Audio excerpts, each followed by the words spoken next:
오늘 시편은 그 저자나 또 주제가 뚜렷이 표제에 나와 있습니다. 저자는 다윗이 분명하고, 그리고 이 시는 기도로 이렇게 기록된 것입니다. 기도 그 자체라고도 볼 수 있고, 기도의 시다, 기도의 시편이다라고 이렇게 볼 수 있을 것입니다. 무슨 일로 언제 다윗이 이 일을 기록했는가에 대한 이론은 있지만은 그것은 그리 중요하게 여겨지지 않습니다. 왜냐하면 환난을 당할 때 그것을 기록했다고 해도 무방하고, 또 후에 그 일을 기억하면서 기록했다고 해도 무방하기 때문에 그런 데 대한 그런 논의는 큰 이익이 없다고 여겨집니다. 다윗의 기도라고 분명한 이러한 표제가 붙어 있어서라기보다는 오늘 시편은 그 내용상 우리가 지금까지 쭉 살펴봤던 그런 전형적인 시편의 구조를 역시 취하고 있습니다. 우리가 무슨 시편을 학문적으로 접근한 것이 아니라 매주 말씀을 보면서 항상 시편에는 저자의 상황이 기록되어 있고, 주로 빈궁하고 또 급박하고 위험에 처해 있고 수렁에 빠져 있고 이런 고난, 왜냐하면 바로 세상은 대적하는 그런 무리가 힘을 가지고 있기 때문에 항상 그것에 대하여 핍박당하고 또 고난당하는 그런 모습으로 그려져 있고요. 그리고 여호와의 어떠하심을 꼭 노래한다는 거죠. 그래서 그가 어떤 성품을 가지셨고, 그리고 그가 우리에게 무엇을 행하셨고, 그러니까 여호와는 나에게 누구신가, 그리고 무엇을 행하셨는가, 그것을 꼭 노래한다는 거죠. 우리가 하나님 앞에 찬미의 그러한 시를 쓸 때 어찌 여호와께서 나에게 행하신 것을 우리가 잠시라도 빼버릴 수 있겠습니까? 시편에도 항상 그런 부분이 나온다. 그리고 시편에 계속 나오는 것은 간구가 있다, 그 기도가 있다는 거죠. 사실상 어떻게 보면 시편 전편이 다 기도라고 해도 무방합니다. 하나님께 영광을 올리는 것도 기도의 마음이라 볼 수가 있고, 또 그래서 이 기도라는 것을 우리가 어떤 작게 볼 것이 아니라 하나님과의 어떤 교통, 또 서로 내려받고 또 내심사로 올려드리는 어떤 그런 교통으로 봤을 때 시편은 바로 그러한 교통의 기록이라고 볼 수 있죠.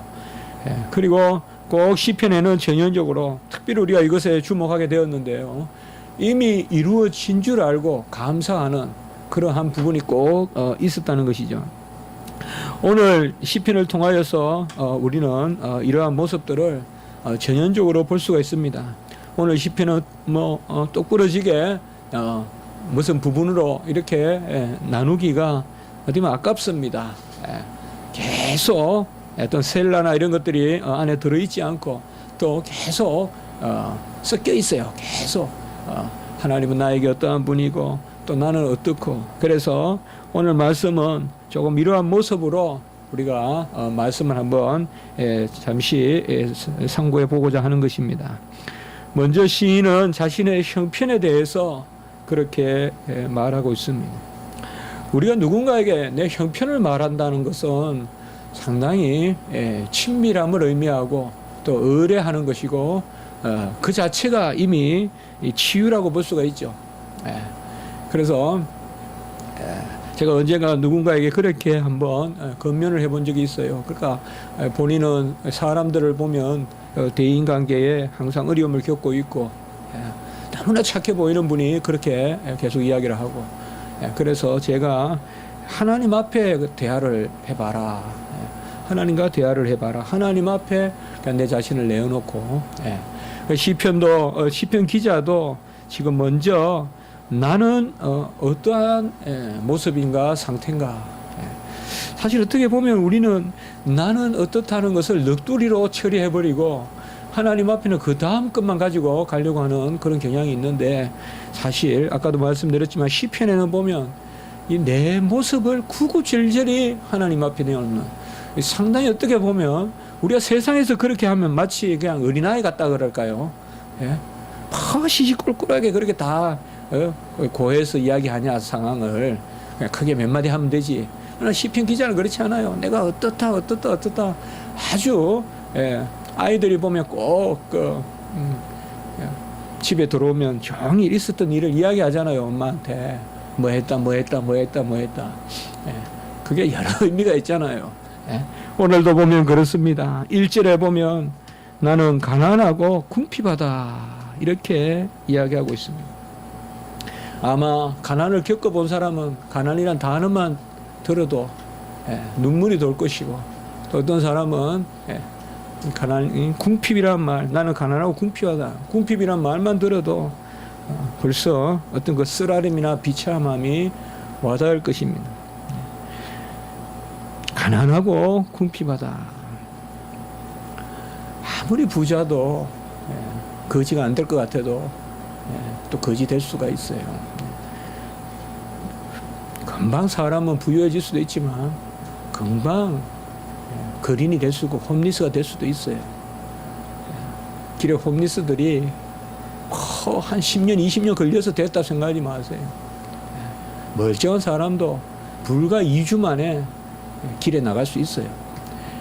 항상 이 가난과 궁핍에 대해서는 우리가 일종의 철학을 가지고 있어야 되는데, 뭐 빈곤의 철학이란 그런 유명한 사회 그러한 수도 있지만은 이 가난하고 궁핍하다 이것은 상황이나 형편, 어떤 육체적인 그러한 모습들, 가정의 문제 뭐 이런 것을 다 이야기한다고 볼 수가 있겠어요. 특별히 오늘 여기서는 심령이 가난하다기보다는 어떤 형편이나 이런 것들이 총체적으로 가난하다. 칼빈은 기도하는 자는 항상 거지와 같아라 이런 표현을 쓴 적이 있어요. 기독교 강요에서 거지와 같이 기도해라. 그러니까 우리가 거지다 그러면 마치 너무 생경한 번역 같아지만은 그것을 다르게 표현하면 오늘 여기에요. 가난하고 궁핍하다. 좀 아름답게 표현한 거지. 이게 거지래야 같다는 거야. 그래서 바로 가난하고 궁핍하고. 그런데 2절에 보면 나는 그 가운데 경건하다 이렇게 말하고 있습니다.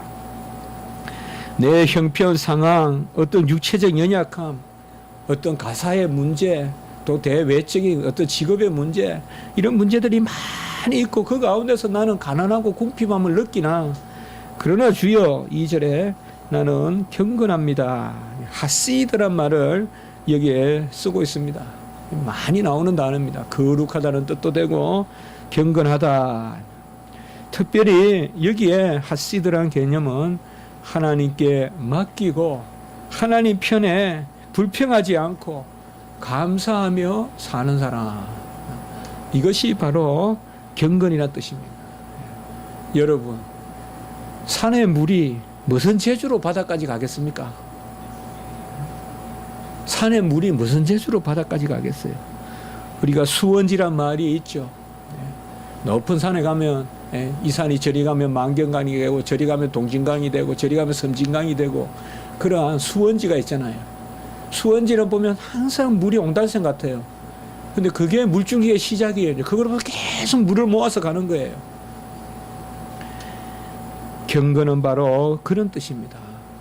하나님께 맡겨야 우리가 산에서 바다까지 가지, 절대 산의 산곡의 그 계곡의 물이 스스로의 뜻으로 바다까지 못 갑니다.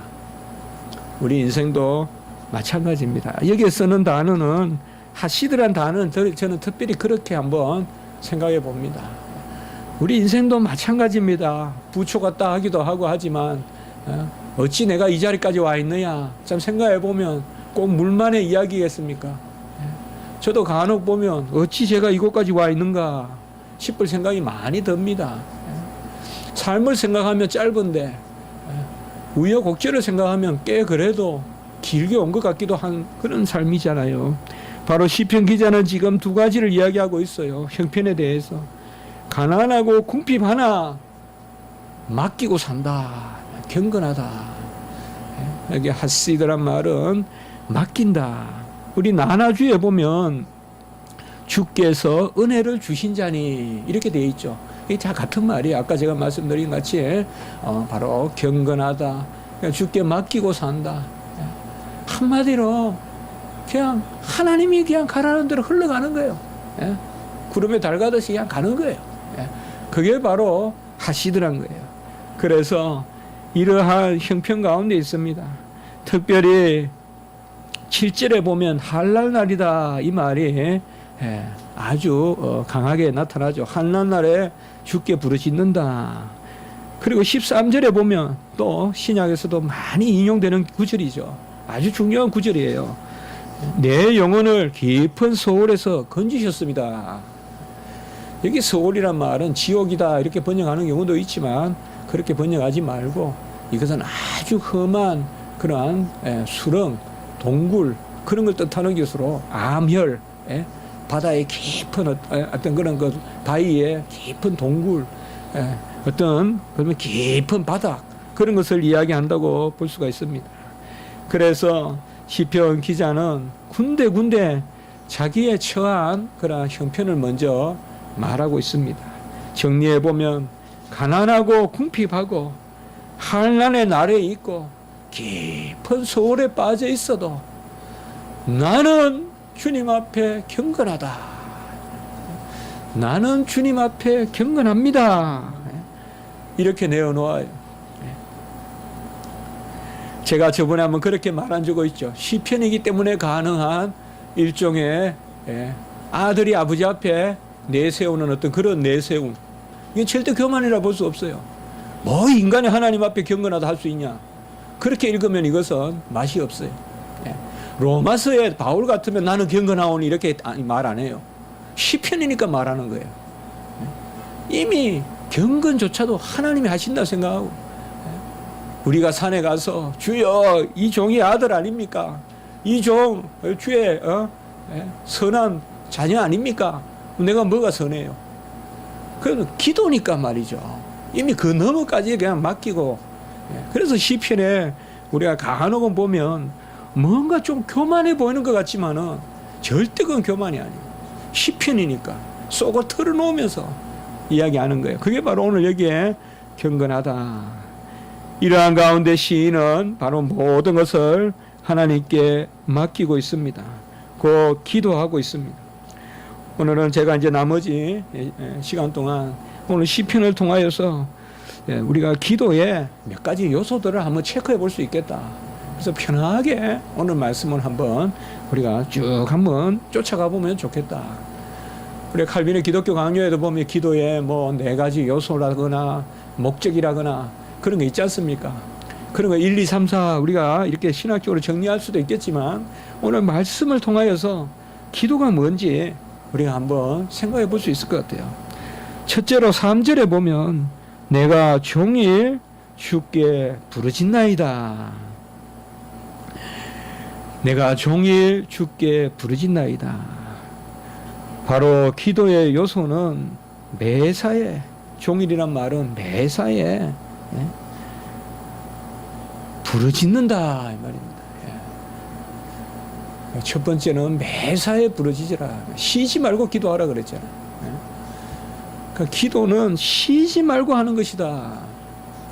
뭐라 그럴까요? 어떤 기도는 사건이라기보다 기도는 어떠한 하나님과의 상태. 그러니까 기도는 무슨 일을 만든다기보다도 하나님과의 흐름. 그래서 기도는 쉬지 말고 기도하라는 말은 달리 말하면 기도의 사람이 되라는 거예요. 기도의 시간을 내란 말이 아니라 기도의 사람이 되라. 그리고 종일이라고 했으니까 이것은 쉬지 말고 항상 기도한다. 오늘 7절에도 보면 한날날에 주께 부르짖는다. 한날날에 주께 부르짖는다라고 이렇게 말하고 있습니다. 5절 7절에 보면 부르짖는다. 오늘 부르짖는다 말이 3번 나오거든요. 첫째로 바로 기도는 종일 쉬지 말고 부르짖는다. 이것도 우리가 이미 나눈 적이 있습니다. 기도는 기본적으로 부르짖는 것이다. 부르짐이 없는 기도는 이거는 하나님 앞에 서는 우리의 기본 자세는 부르짖는 것이다. 부르짖는 것은 또 육성에 부르짖는 것만이 아니라 우리 심령의 간절함, 이런 것을 하나님 앞에 내어놓는 것이다. 그래서 종일 부르짖는다. 두 번째 기도의 그러한 특징은 바로 하나님 앞에 맡기는 것인데, 그것은 4절에 보면 내 영혼이 주를 우러러 보오니 라고 이렇게 표현하고 있습니다. 주를 우러러 본다, 이 말은 히브리어로 나사라고 하는데 끌어올린다 혹은 운반한다, 그런 의미가 있습니다. 나를 끌어올려서 하나님 앞에, 어떻게 눈을 들어본다는 의미도 있지만 내 자신을 끌어올려서, 이 말은 다른 것이 아니라 하나님이 나를 비전대로 나를 자녀 삼아 주시면 자녀답게 하나님 앞에 나아가는 것입니다. 여러분, 우리가 내려본다면 얼마나 힘들겠습니까? 삶이. 그러나 우러러 보니까 얼마나 감사합니까? 하나님을 내려본다면 우리가 하나님을 채워야 될 것이고, 하나님을 내려본다면 우리가 하나님을 인도해야 될 것이에요. 먼저 나서고 하나님을 따라오라 해야 돼요. 그러나 우러러 보면 뭐예요? 하나님이 하라는 대로 나는 복종하겠습니다. 하나님 우러러 본다는 말, 아이가 어른을 우러러 보듯이, 이것은 바로 내 것을 하나님 편으로 끌어서 가져가는, 우리가 내 자신을 끌어올려라는 그런 말이 있잖아요. 내 자신을 끌어올려, 이것이 바로 기도의 두 번째 요소다. 주를 앙망하고 경외하고 주의 뜻에 모든 것을 맡겨서 나를 끌어올리는. 세 번째는, 기도에는 바로 간구가 있어야 됩니다. 오늘 6절에 보면 내가 간구하는 소리를 들으소서. 6절에 나의 기도에 귀를 기울이시고 내가 간구하는 소리를 들으소서. 바로 나의 기도와 내가 간구하는 소리, 이것이 사실 동격입니다. 시편이나 잠언은 이렇게 많이 표현하잖아요. 같다는 말이에요. 그러니까 기도는 다른 것이 아니라 간구하는 소리다. 간구라는 게 뭘까요? 믿음의 눈으로 바라보는 것이에요. 그것을 하나님 앞에 구하는 거예요. 그래서 간구라는 말은 어떤 육체적 절박감을 이야기한다기보다도 영적 절박감을 이야기해요. 영적인 절박감. 칼빈이 기도를 이렇게 표현했죠. 믿음의 눈으로 본 것을, 믿음의 눈으로 본 보화를 바로 기도로 캐낸다. 믿음의 눈으로 본 보화를 기도로 캐낸다. 이게 바로 간구입니다. 바로 하나님 앞에 나의 기도, 나의 간구하는 소리라는 것은 바로 내 믿음으로 하나님의 말씀에 따라 마땅히 내가 행할 바, 그런 것을 구한다는 것입니다. 하나님 뜻대로 구한다는 것입니다. 하나님 원대로 하시기를 구한다는 것입니다. 이게 간구입니다. 간구의 클라이막스는 하나님의 뜻대로 하기를 원하는 것입니다. 왜요? 우리가 정말 절박하고 정말 간절하다는 건 뭐예요? 필히 내 뜻이 없어져요. 내 뜻이 없어져요. 내 뜻이 있는 이상은 아직까지 절박한 게 아니에요. 내 뜻이 있는 이상은 아직까지 절박한 게 아니에요. 내 뜻이 없어져요. 하나님 뜻만 구하게 돼요. 그게 바로 간구하는 소리다. 먼저 그의 나라와 의를 구하라. 이런 게 다 간구예요. 다 간구입니다. 우리 문 열어드려야 될 것 같은, 오신 것 같은데요. 혹시 한번. 그래서 기도의 우리가 세 번째 요소는 아닙니까? 계속 또 앞에 있어서 세 번째 요소는 간구하는 소리다. 찾아라, 두드리라, 그리고 구하라. 이런 것들이 다 간구가 되겠습니다. 참 억지로 구할 수 없잖아요, 여러분들. 억지로 구할 수 없잖아요. 구할 수 있다는 게 건전한 거죠. 건전한 거죠. 땀도 억지로 못 흘려요. 건강에 흘리지. 마찬가지잖아요. 바로 간구라는 것은 그것입니다. 오늘 시편 기자는 무엇을 간구했을까요? 한 7가지로 한번 쭉 말씀대로 시편 기자는 무엇을 간구했는지 한번 우리가 말씀대로 한번 따라가 봅시다. 첫째로 2절에 보면 내 영혼을 보존하소서, 내 영혼을 보존하소서 이렇게 기도하고 있습니다. 육체는 죽여도 영혼은 죽이지 못한다 그랬죠. 세상이 내 육체는 죽여도 내 육체를 보존하소서라고 기도하지 않고 내 영혼을 보존하소서, 이 간구예요. 그리고 두 번째 보면 역시 2절에 주를 의지하는 종을 구원하소서 이렇게 기도하고 있죠. 주를 의지하는 종을 구원하소서. 구원이란 말은 물에서 건져내서 제자리에 두게는 거예요. 특별히 내 영혼을 보존하소서, 주를 의지하는 종을 구원하소서. 2절에 이것은 바로 생명을 구하는 거예요. 생명에 대한 간구예요. 살고 죽고 문제예요. 그리고 3절에 보면 내게 은혜를 베푸소서. 옛날 성경에는 긍휼로 되어 있어요. 긍휼로 해도 맞습니다. 그래서 내게 은혜를 베푸소서라는 이 말은 내게 긍휼을 베푸소서, 곧 당신의 기뻐하시는 뜻을 이루소서. 4절에 보면 내 영혼을 기쁘게 하소서. 주를 우러러 보니 받아달라 하시면서 내 영혼을 기쁘게 하소서. 내 육체를 기쁘게 하소서가 아니라 내 영혼을 기쁘게 하소서. 우리가 이런 기도를 드리고 있습니까? 우리가 이런 기도를 또 드린 적 얼마나 됐습니까? 영혼을 보존하소서, 영혼을 기쁘게 하소서. 5번째 보면 11절에 보면 주의 도를 내게 가르치소서. 주의 도, 데렉, 길이라는 뜻이에요. 주의 길을 내게 가르쳐 주소서. 이게 간구예요, 지금. 시편 119편 18절에 보면 내 눈을 열어 주의 기이한 법을 보게 하소서. 그게 같은 말이에요, 오늘 여기에 11절하고. 내 눈을 열어 주의 법을 보게 하소서. 그리고 6번째 기도는, 6번째 간구는 뭐예요? 일심으로 주의 이름을 경외하게 하사.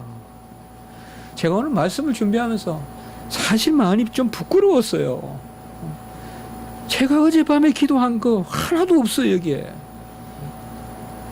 전부 저는 육신을 구했고 가족을 구했고, 물론 우리 청년부에 의해서 기도도 했지만은 조금 부끄러웠어요. 일심으로 주의 이름을 경외하게 하소서. 그리고 7번째 내게로 돌이키사. 지난주에 봤죠. 우리 지난주에는 돌이킴이 4번이나 나왔죠. 수버, 돌이킨다. 여기에 좀 돌이킨다는 단어가 좀 다르지만은 크게는 의미가 다르지 않아요. 내게로 돌이키사 은혜를 베푸소서. 여기 돌이키사라는 말은요, 여기에서는 파다라고 하는데 히브리어로 파님이 얼굴이거든요. 얼굴을 돌이킨다 이 말이에요.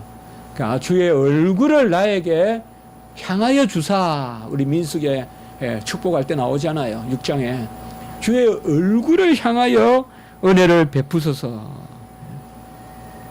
그리고 8번째 주의 종에게 힘을 주시고 주의 여정의 아들을 구원하소서. 16절. 계속 오늘 이제 간구를 제가 하나씩 지금 그냥 이렇게 열거하고 있습니다.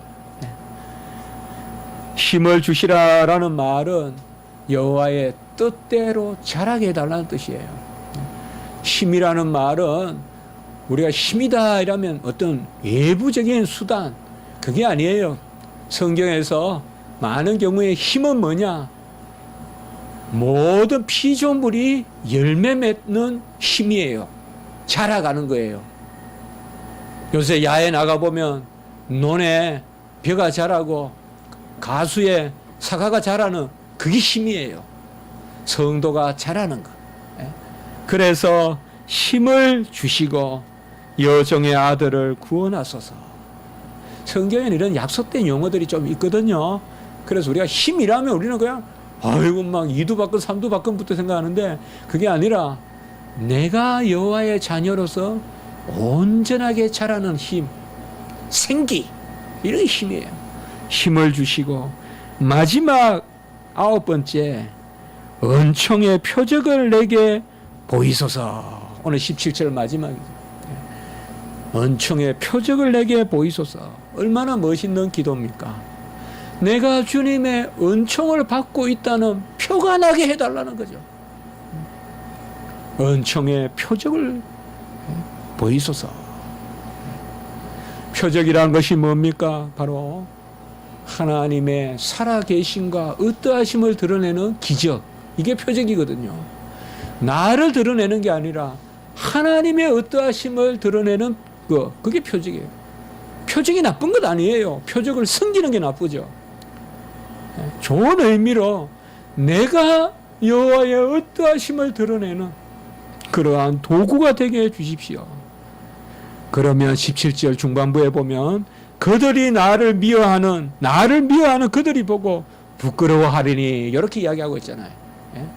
여호와의 은혜 베푸시는 표적을 나에게 보여주시면 나를 대적하는 그들이 부끄러워하리니. 오늘 시편은 다윗의 기도라는 표제가 붙어 있고, 다윗은 바로 기도에 제가 이런 요소가 있는데 세 번째 요소는 간구가 있어야 된다. 근데 무엇을 간구했느냐? 간구는 바로 절박하게 하나님의 말씀에 따라 구하는 것인데, 기도에는 그게 있는데, 영혼을 보존하소서, 영혼을 기쁘게 하소서, 주의 도를 가르치셔서 주를 경외하게 하소서, 주의 얼굴을 내게 비추어 주소서, 주의 뜻대로 내가 성장하게 하소서, 옥토의 씨앗같이 열매 맺게 하소서, 마지막으로는 은총의 표적을 보이소서. 같이 합시다. 은총의 표적을 보이소서. 제가 열심히 공부해서, 열심히 연구해서, 열심히 일해서 자수성가했다는 그것을 드러내지 말게 하시고, 여호와가 나를 위하여 일하신다, 여호와가 살아계신다, 그 표적을 보이소서. 와, 저 사람을 보니까 여호와는 살아있어. 정말 우리가 이런 기도를 드리면 얼마나 기쁘겠어요. 그렇겠죠. 내 육체를 살려주소서 하지 않고 육체를 멸하는 자를 두려워하지 말고 영혼을 죽이기도 하고 살리기도 하는 주를 두려워하라 했잖아요. 그러니까 영혼을 보존하소서, 영혼을 기쁘게 하소서. 같이 합시다. 영혼을 기쁘게 하소서.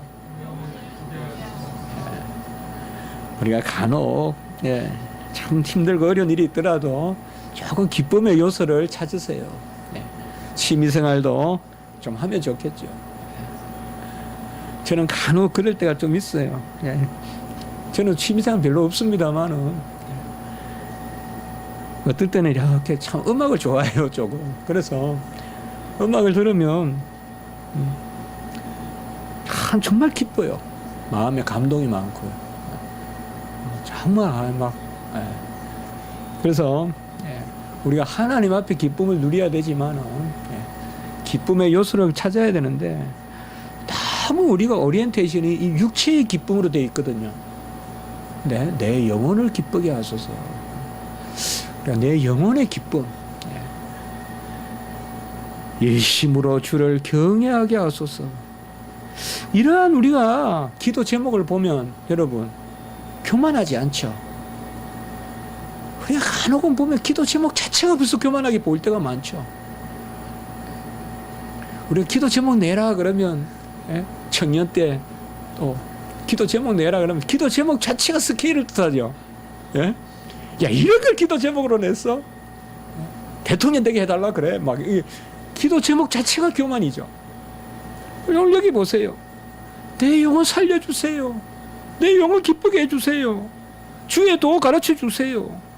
주를 경외 잘하게 해주세요. 주의 얼굴 좀 비춰주세요. 내가 아무것도 없으니 나는 그저 은총의 표적이 되게 해주세요.